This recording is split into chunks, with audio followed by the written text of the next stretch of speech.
Welcome, I'm Deb Shepard. I'm your host of Spirited Straight Talk. Thank you for joining me on this amazing spiritual journey that we call life. You're in the right place and you didn't land here by accident. My intention is to help you learn to free yourself of things that are holding you back and create a life that truly makes your soul happy. I'll be talking about key insights and interesting topics to help you learn how to powerfully co-create with the universe. I will cover everything from turning your setbacks into triumphs, and my favorite, living your soul's purpose. Of course, I'll be connecting with spirit, your guides, and the favorite one, of course, is your loved ones on the other side. If you're ready to truly stop spinning circles and you're ready to harness the power to co-create an authentic life with spirit, then I hope you join me every week for Spirited Straight Talk.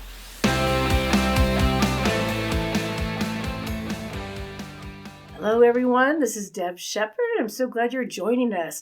And Dana's here with me. We're talking about how do you know if you're psychic? Ooh. Don't you feel like that would be like a TV or movie that's come, ooh, you know, woo woo. You know, people come up a lot like, you know, I think I'm gifted. I'm gifted or I'm psychic. I have a gift. My gifts are. Yeah, we could tell you lots of those. That for me is fingernails on a chalkboard, because I think I do know that we're all born with intuitive abilities. We just use them differently.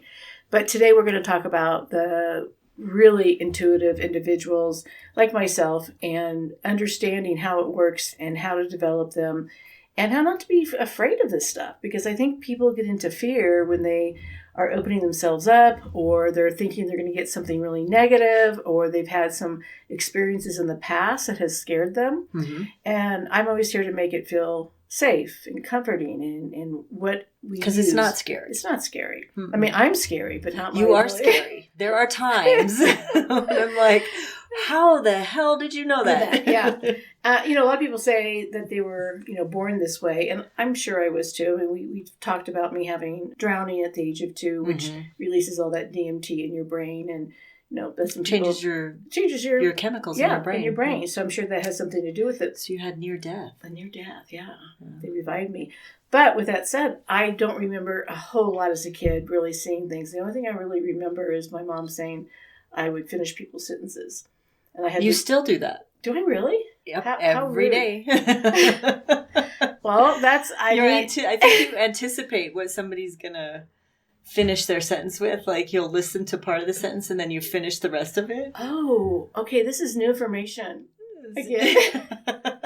So now I am learning right now in front of all of you that I have to be aware that of you this. still, but I mean, that makes sense. But you also had some really cool experiences. Absolutely. And I think to know if you're psychic, first of all, I think everyone is born intuitive. We all have a guided psychic system. So we say the GPS. We all have it differently. And especially when you look at kids and animals, I mean, we see their intuition. It's just over time how it changes. But if you think that you're highly intuitive, you're sensitive, you're a psychic, these are some of the things you may feel. And that means that you can feel the energy of others. When you walk in and you're like, ooh, something doesn't feel right. Or, wow, I really like them. I feel like I've known you forever. Those kind of almost like deja vu, but not, where they're just feeling very, and we kind of felt that when we first met. It's like, you kind of know them. But also you talk about like being in a grocery store and feeling somebody look at you. Like you can feel it, and then you turn around and somebody's staring at you. Mm-hmm. And that's that energy. Yeah. And the other part, like we've talked about with my brother and I, he's retired, but he worked at a prison, working with people, and you really want to be able to see your audience. So if you're a person that has to be able to have the view of your surroundings, that also is a sign of being highly intuitive and very sensitive. You may start feeling the energy of someone or start thinking about something, and then you get a phone call and it makes sense to you that, oh yeah, that's what I was feeling. I had this aha. Headaches, body pains can also be a sign that we're psychic or a sensitive soul. And I like using the idea that you're sensitive or intuitive. Psychic people think, oh, do you know the lottery numbers? You know what I'm thinking? And I was like, that's not how this works. It's one of those things that it's a developed skill, but you're born with using all your senses to be able to articulate or figure out if you're in danger or you're safe. And that's a lot of what intuition's about.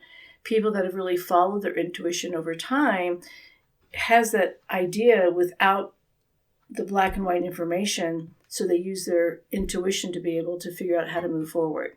Mm-hmm. And I think that's the misunderstanding, that it's some kind of wizard, where it's not. It's just we're sensitive, we feel things, and we use those things to our advantage. And one of the things is that people talk about clairs, and for me, it was never a thing about like, what clair do you use? I'm like, what? What? Kind of that look. And I should know this, but I really know that from studying this more, is that I use all my clairs. You do. But for some people, they may have strengths in certain areas that are more highly developed than others. So do you kind of want to share some of the clairs? Now, hopefully I say them all right. So if I don't say every single one perfectly, I don't want to get any nasty messages from but gosh, how many are there? 1, 2, 3, 4, 5, 6 different clairs that we're looking at. Yeah, so 6 different clairs, and it's not a chocolate eclair, just so you have that clear.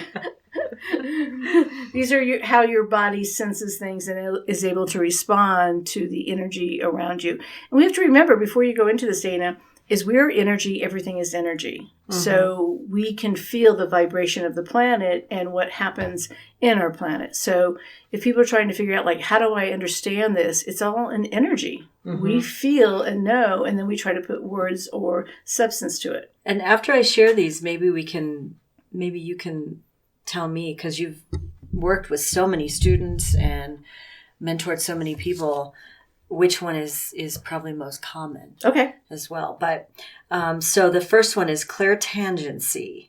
It's physical sensation through clear feeling. So they're able to touch an item and receive information intuitively. Do you do that ever?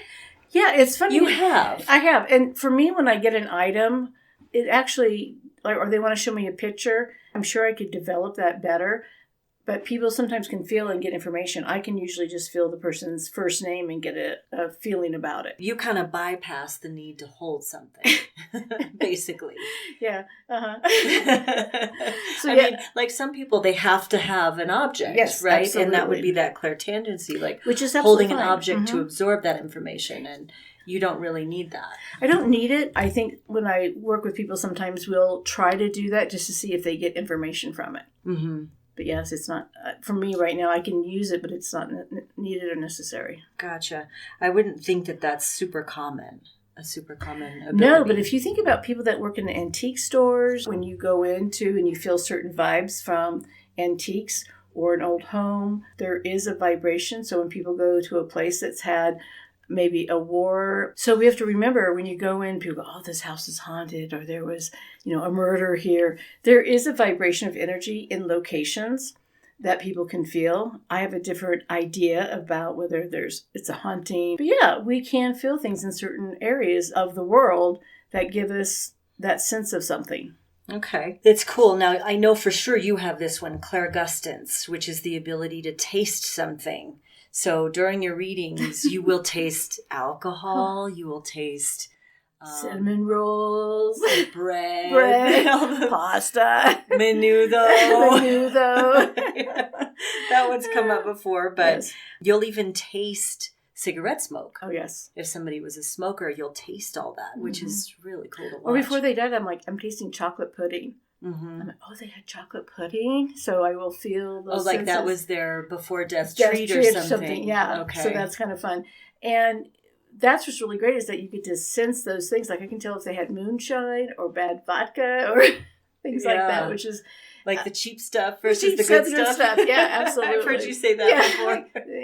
The cheap stuff. Too funny. The next one is Clairsentience. And that is the ability to receive through a feeling in your body. So empath. That's empath, which you are primarily an empath. Mm-hmm. You feel everything. And I think most people that are highly sensitive are empaths. They say, I'm just so empathic. And that's really a struggle for them, because they don't know how to shut some of it down or when to turn it on and turn it off. And people ask me, doesn't it bother you all the time? And one of the things I've learned is I turn it off. Yeah, you set boundaries. I set boundaries. And you ground yourself. And a lot of people who are overwhelmed by energy don't. So Correct. That's probably like number one, is to... Yes. If you feel all the stuff like that, and you don't know if it's your emotions or others. You always talk about. Yeah, they get overwhelmed and they feel like it's them, and they get depressed, and some become cutters, or they, can't hold down a job, or they may do things like drugs or alcohols to kind of self-medicate whatever they need to do to get distracted. So there are ways to be able to manage it, because when your whole body is that highly of a sensitivity, that's where it's good, but you got to figure out how to not do it all the time. I get that, yeah. Yeah, you get that. Clairaudience is the next one. It's where you have the ability to hear audible sounds from the other realm. So ringing in your ears, which I get a lot. And I didn't realize that just that ringing was... So you didn't see me behind you ringing that little bell? Just kidding. If you could see the eyeball right now. That's when Dana gives me the look like... What? You hear music a lot. You'll hear a voice, like somebody is speaking, but it's not outwardly audible. It's just what you're hearing in your ears. Mm-hmm. And I do have that. It's interesting because it will come and go depending on the soul. So let's say if I'm doing a medium reading, because they're no bodies, their vibration of what they send to me. So I may hear someone else's voice or have something that registers in my past that helps me understand that person. So if they have a raspy voice, or they have a high-pitched voice, or whatever, I can hear that based on previous connections with people. And so songs will come up that I've heard. I'm like, I'm hearing this song. They go, oh yeah, that was their favorite song. Which I you've remember heard. A reading you did where they were listening to Elton John. Oh, that's right. And on the way to see you, or on the way to have a session, and the loved one came through with that song, with the jingle from that song, and you were like, okay, this is what I'm getting. What does this mean? And they were like, oh my God, we were just listening to that song, or And that song was what I roller skated to in my teens. How was that? I can't remember. I know it was an Elton John song, so don't put me on the spot because I can't remember names, and I cannot sing. But those, Elton John was one of the guys I roller skated to, so that will come back, and I'm like, okay, this is what I'm getting. Which is really cool. Yeah, interesting. The next one, clairaudience. It's the ability to smell odors that are not currently in this realm. So you're smelling odors of like cologne or perfume, or flowers. I've heard you talk about bread baking or cookies baking, like specific types of cookies. Yeah, I've heard you talk about that. Now I can hear the song of Elton John, and I can't think of the name. Tiny Dancer? Yes, it was Tiny Dancer. Good job. That was a psychic hit. That's a psychic hit. That's how it works, folks. Claircognizance is the next one, which is clear knowing, that you know in your gut information, right? Mm-hmm. Which I think most people get that. And I would say that's probably it. Would you think that would be the most common? Yeah, because how many times we heard someone say, I just had this feeling. I just knew. My gut told me. I mean, it's something we've used all of, for years, where people will say those things. And what's interesting, when we get these clairs, there's nothing to stand behind it to prove what we're feeling or thinking until probably later. Yeah. So that's where that energy, we have to understand that it's trusting it without having the actual black and white hard copy showing that this is real. And that's where people get overwhelmed with. Like, how do I know this? Yeah. How do I feel this? Dreams can be a big one too.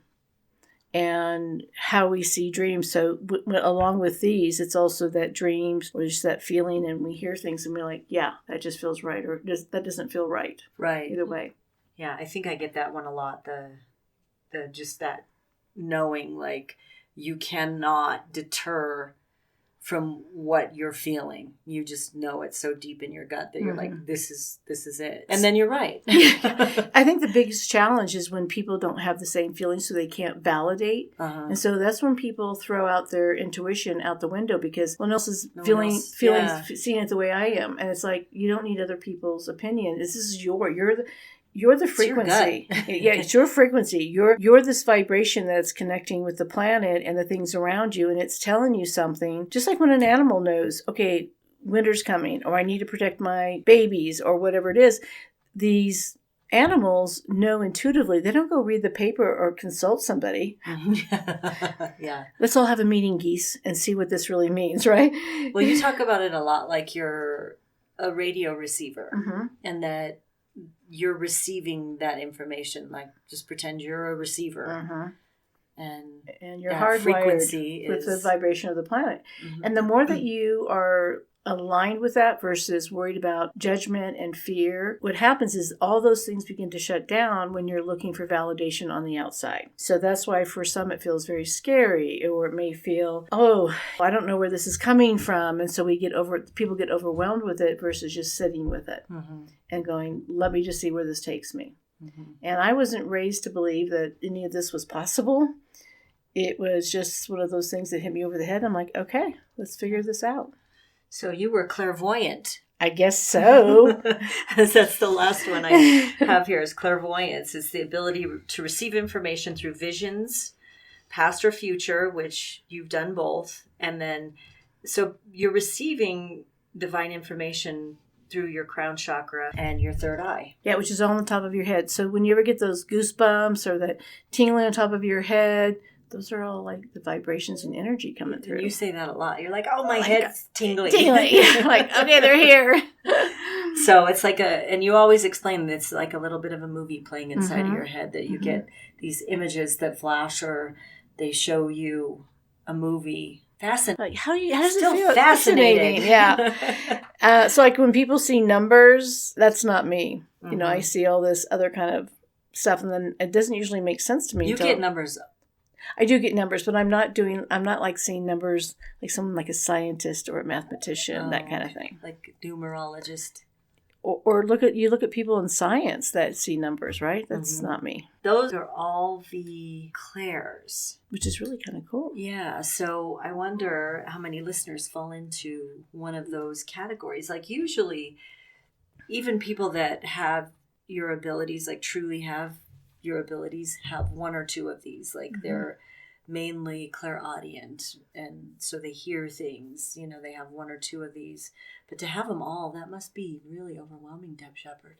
Oh, really? I don't know. I'm asking. For me, I remember when I got my first car, and it was a stick shift, which, you know, people don't really have those very often. And I remember my mom saying to me, eventually you're going to be able to turn the radio station and you're going to be able to do da-da-da-da. And I thought, oh, I can't do this. It's just too many things. And I think that's with anything in life. As we adapt, let's say you have a couple children, or, you know, you're working and having a family, you learn to manage what is in front of you, and it becomes your norm. And for me, this is my norm, where I can use all of these clairs to be able to fine tune to hopefully getting the information, which I think I have proven, to get information from your loved ones or your guides or your past lives or whatever that looks like, to be able to use to provide insight for people. So it doesn't feel compile it all together. Yeah, and I don't even realize which one I'm using, if that makes sense.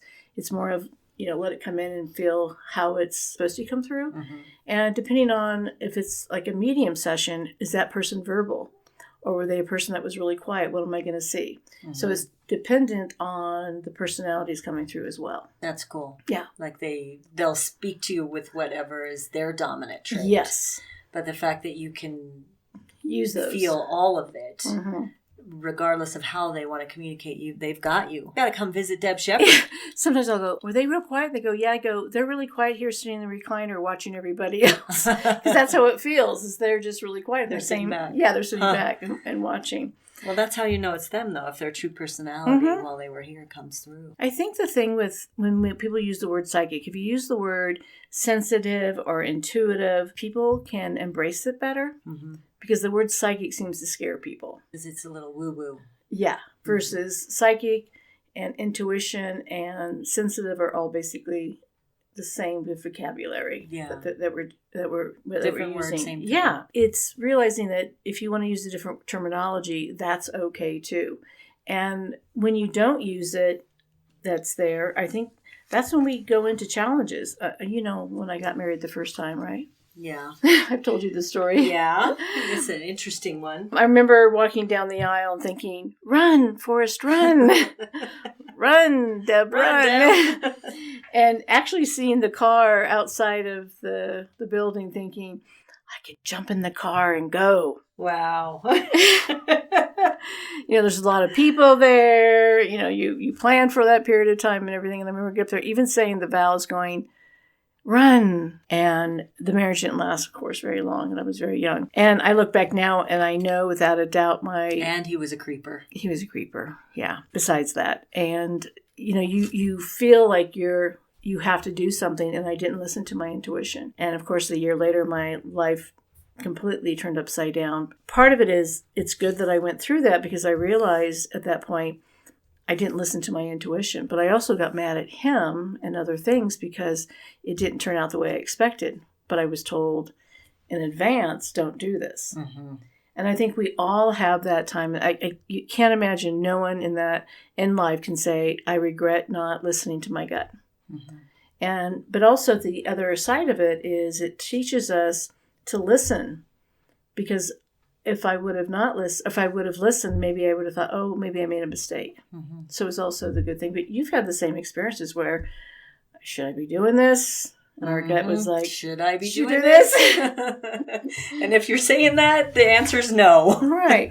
But it's also part of our lessons. Correct. In life, too, is to make those mistakes. When people say that using your intuition, using your psychic abilities is a bad thing, if you think about it, we were created with the ability to have all these senses. And those senses were basically put into our body so we could find ways to be safe. I know we've talked about this before, but you teach a lot about Carl Jung. You channeled a lot of information and found him later, and it really connected with you. He's a psychologist that worked with Freud at one time. So Carl Jung, if you want to look him up, Carljung. But he talks about basically that as we were born throughout history, we all have a collective consciousness. Mm-hmm. And that's been proven over and over and over again. By science. There is a collective consciousness, and it's the same thing that we connect to when we can communicate telepathically. Yes. And whether you realize you do it or not, see, I don't even have to say anything. Just read my mind. Yes. But there is a collective consciousness, and that's the same. It's all energy. So it's like when you start thinking about somebody and they pick up the phone and they call and go, I've been thinking about you. Mm-hmm. Or someone, you've been worried about somebody and someone calls you and said, oh, so-and-so has been in the hospital. That's not a negative thing. It's being aware of that grid that we connect to help us in life. Mm-hmm. That it might seem invisible, but it's real. Mm-hmm. Absolutely real. So we're all born tapped into that, basically. It's just which ones are greater. It's like there are people that are really athletic. I'm not one of them. And she laughs at me. But at the same time, it's learning that we all have the ability to exercise and walk and swim and bicycle, or even if you have challenges, there's things that you can do. But some people are better at certain things than others. And it's how they use their body and how they're wired. Is really the key here. But it's also important to realize to avoid people that tell you that this is a bad thing. I'm not saying that you shouldn't be in their life or they should be in your life, but just really understand that people have a different perception of this. And my belief is we're wired to have an intuition. Mm-hmm. We're wired with it. And when you don't use it, it's like using only half your brain or half your body versus using all of you to be able to get through life. And we need all of us. I mean, there's nothing wrong with how we're created and what's in us and what's divine. But why would you not use all of your talents? It can help you navigate life easier. Mm-hmm. Yeah. Your intuition may be wired differently than somebody else's, and that's why we look for approval. Is this what you feel? And they're going, no. So then you question yourself. You question yourself versus your intuition is written for you. Mm-hmm. And that's the really important thing. And also being psychic doesn't mean you have superpowers.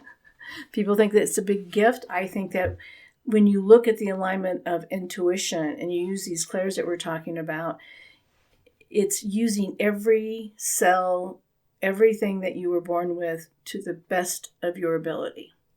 But there's also ways to then improve. If you feel like I want to be able to develop my intuition, I've had it in the past, I shut it down, or it's there, but I want to enhance it. There's a lot of things that you can do as well. And one of my primary things is be with like-minded people. Be with other individuals that get this and can talk about it. But I think one of the other things that people can do on their own is the automatic writing. Mm-hmm. And we talk about that quite often. Do you want to share your perspective of automatic writing? So you automatic wrote your soul contracts, your sacred contracts information. I did. Which you teach classes on it. You teach workshops, classes, online workshops about sacred contracts. So your life purpose. And hopefully we'll have one coming up soon. But so automatic writing, you don't have to worry about if you're a good writer or bother with spelling or grammar. None of that matters. It's totally intuitive, completely intuitive. Basically what you do, you're tapping into your subconscious awareness, basically. Your higher self is what some people call it. Your higher self, yes. Yeah. So if you're just beginning with something like this, which most people probably are, not everybody has automatic written before, but you are channeling the information. And channeling means that you're just, think about people that have a muse. For people that are artists or writers, they feel like they have a muse telling them and helping them give information to write it down. So if you think about your imaginary friend helping you, it's really just writing whatever comes through without questioning it. Right. And that's how you channel. So getting a pen and paper, just opening a notepad, think of a question to ask. So, right, you're thinking of what you're asking. For the most part. You have something you want answered. You have something you want to focus on or meditate on. Should I get married? Like the first time walking down the aisle. Write down your question just like that. And then relax your body and mind and just allow your hand to write as you're in that state of mind. The recommendation is don't pick up the writing utensil. Don't question what you're spelling. No, like commas, you don't need to put anything like that. Just write whatever comes through and stop when you feel like you're done. But just keep writing. Yeah, so set aside time, get yourself in a nice, relaxed state of mind, set your intention, and then let it spontaneously happen, right? Try using your aromatherapy. Great music. Yeah, sitting in nature, if that helps you. But just allow yourself to just write whatever comes to your mind. And then I think the longer you write, the more you start to just let it flow. I mean, you've seen some of my old writing, and it just... I've seen you do it. Yeah, and it doesn't even look like my writing. It's just this weird kind of scribbling that comes on. It's really organic is the key, is just to let it. And then you go back to try to read it, and then you realize, oh, that wasn't my thoughts. Yeah, it happened. There was one night that it happened with you that you were kind of half asleep, and all of a sudden you started crying, and you jumped up and you went and got paper. And you were channeling a little child who was communicating with you that was murdered. I think I remember this. So you just started automatic writing, and you just kept saying, tell me where you are, tell me where you are. And you just kept trying to get more information. Like you just kept the automatic writing going. I think we actually provided all the info because you got his name and everything. We provided all the info to a detective that you work with. And people think, oh, you're possessed with... No, it's just information that comes through. And I think I do believe if you're going to do this or really open yourself up, is create good ethics and boundaries. Because people that are sensitive can become overwhelmed. They may feel guilt. They may feel a responsibility. They may feel, oh, I have this information. What do I do with it? If you want to go into this as a living, or you want to bring some of this to a better place in your life, getting someone that understands ethics, reading books and finding ways to make sure that you're on a good path with it. Because I really feel that when people really open up these doors, but they don't understand all the dynamics with it, it's like the floodgates. And it's important to know that you can do this, but also create a safe environment for yourself so that when this stuff comes up, you can manage it, because that's really the key. And that's why you chose to start to mentor people. To really help them. To create those ethics and boundaries. I can't imagine not using all my clairs and my intuition, and you use it too for other parts of aspects of our life. You just know, I have this feeling we have to do this or make this call. And it's always worked out to our advantage because you're using that, and you get to the end of a situation faster because you know, or you have a better insight, or you have other influences. And it doesn't bring up as much fear because you feel like you have that guidance.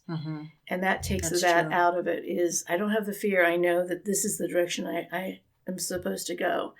And when you go back to using these abilities that you received at birth, it becomes real natural. And that's where the blessing is in this. So do not hold back from opening up your intuition. Be in an environment that is nurturing of this and make it fun. Because you know me, it's the laughter. And I do believe that it's raising our consciousness and vibration. And one of my favorite ways is having fun. And people make it scary. It's like, it's not scary. Make it fun. So thank you for joining us once again on Spirited Straight Talk. And it's all about, are you psychic? Science about being psychic. Thank you so much for listening to the show. Each Monday is a new episode of Spirited Straight Talk. Make sure you hit follow so you don't miss any of the guidance or bonus episodes. Your experience at the show means a lot to us, and we would love for you to leave a review or let us know about more topics you would like Deb to explore. You can also follow Deb on social media and connect with her website at debshepard.com. That's DEBSHEPPARD.com. If you want to join Deb on one of the shows or have a reading from her on the show, you can submit a request on the podcast page of her website. Thank you again and see you next week.